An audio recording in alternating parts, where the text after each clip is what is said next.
Kidd Kraddick in the morning. The Showbiz Top 5. Hey, it's Kellie Rasberry with your Showbiz Top 5 for Monday, November the 2nd. John Gosselin almost was a no-show for his little scheduled, I don't know what you call it. He was going to sit up on stage with his spiritual advisor, Rabbi Shmuley, and just talk. Well, the tickets were on sale in advance for $25 and the same price at the door. But then we had 50 people show up for this thing. There were actually more press there, 75 press, they said. So people that showed up and hadn't ordered their tickets in advance, they didn't even bother taking money from them. They were just so happy to have bodies in the building.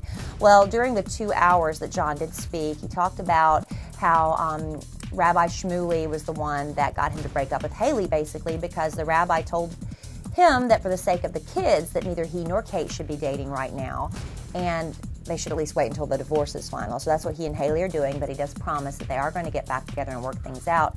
He also said he is going to ask Kate to forgive him for his recent actions because he hasn't actually been acting like a really great guy. Oh my goodness, my jacket's going to catch fire next to the heater. It's freezing in my office, by the way. All right, Oksana Grigorieva, however you want to pronounce that Russian last name, has given birth to Mel Gibson's 8th child. And this one's a girl. Don't know her name yet, but she was due in December and just gave birth on Friday, so a full month at least early. But everybody's doing fine, and reportedly they're all home now with the baby. Well, he's still got a little pesky divorce he's got to work out. Remember, Mel's wife filed for divorce back in April when she found out that Mel's girlfriend was pregnant. I guess they were just trying to lead separate lives without going through the divorce, but the pregnancy was just too much for her to take. Adam Lambert is back on the market.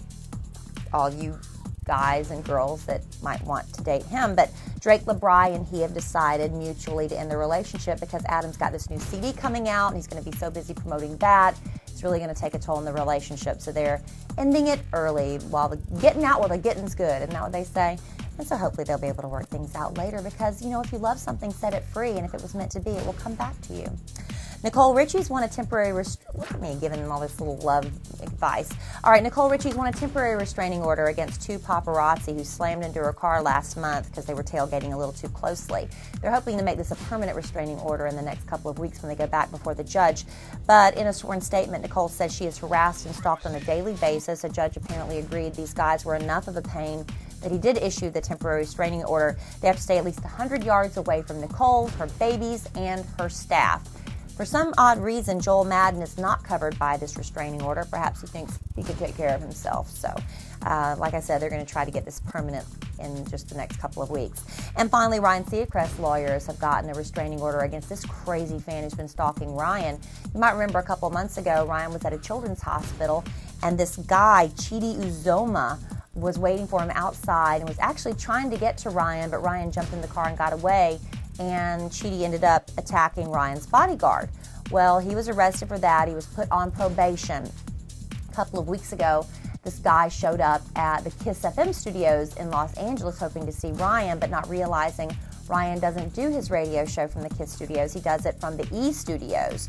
So Friday, Chidi shows up at the E studios, but this time he is packing a knife.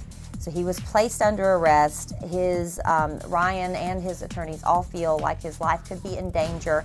So now this guy is being held on felony stalking charges. And when he gets out, he has to stay at least 100 yards away from Ryan, his work, his home, his car. Just stay the heck away from Ryan Seacrest, Chidi. Leave him alone. That is your Showbiz Top 5 for Monday.